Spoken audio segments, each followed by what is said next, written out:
Mamalu o le tua le tama, le tua le alo, ma le tua le ngang pa ia. Amen. Maua le matua o le launga i le tuti na whaitawina mai le whengainga fōu.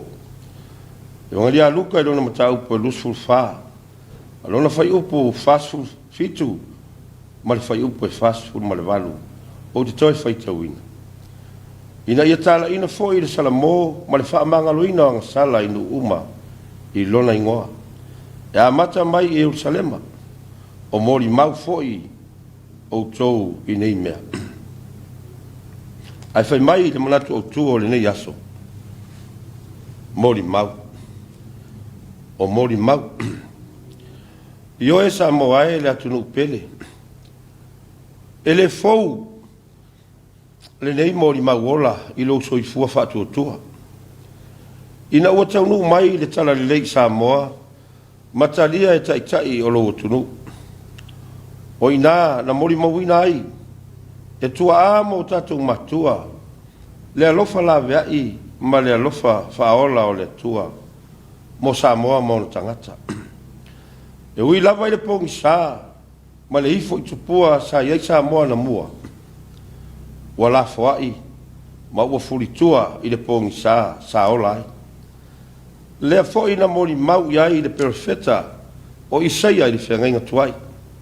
Isaia lona mata upu e ono sifuru, fai upu mo mua e whangata mai le fai upu e totu.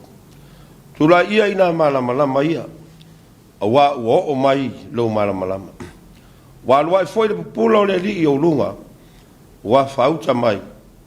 E ufitia le lalolangi i le pouli uli, e ufitia foi nuu i le pongsa. Ai a fio ae le ali i o lunga, ma le pupula o le ali i ali mai lea i o lunga. E o mai nu ese i lo malamalama. O tupu foi, e o mai la tau i lo walwa. I oe Samoa, lau whaafonga tā pua i le nei tai au. O se wha au tā ua foi lea mo i tātou. Au tātou whea ngai ai ma le nei wha mai ma tau tia. Wa mau wai le soifua o tangata o le lalolangi.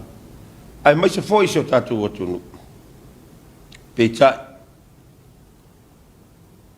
O lea sa tātou iai le whamana tuina, o le maliu ma le toi tū manu malo o Yesu. Nai le oti ma le tunga mau.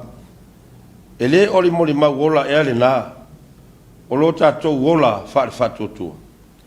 Whai mai le whai upo e whasfuru ono, e o le whai upu whasfuru walu, o le tusi na whaitawina. O whetalai atu foi oia, ia te ila tau, o whape atu o tusia. E whapea foi o na tatau ina ti ngā o le keriso. Ina ia tala ina foi le salamo, ma le whaamangalo ina o ngasala ina uma. I lona ingoa. E a mata mai i Jerusalema. O mori mau foi o tau i nei mea. O le upu moni ma le whaamaoni lava. O le mori mau ola lea. O lo tau mawhai le whai evangalia o luka. E tau watu i ona soo, ma le moto o tangata. O le wheau fo i lea, o le tala le lei Samoa, mo i tātou i le nei tai au. E ui lava i le tele o whawhita auli, o whea ngai, ma lo tātou atu nuu, i le nei vai tau. Tātou whaamaro losi, ma ngā lulue pea, e ala i le wheau, ma le ngā ruenga pa ia a le atua o lo whita i tunga ai. A wā, o tātou lava o mori mawola, e tala ina atu, ma whailo atu, le nā tala le lei. E ala ilo na maliu, ma lona toi tū manu ma lo na i leoti ma le tunga mau. Samoa e, le atu nu pele, tele mori mau, o lo mori mauina, ma whaalongo ina pea, i le aso, ma le aso, peitai.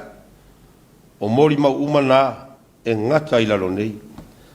A o le mori mau au pito sili o na tāua mo oe mau.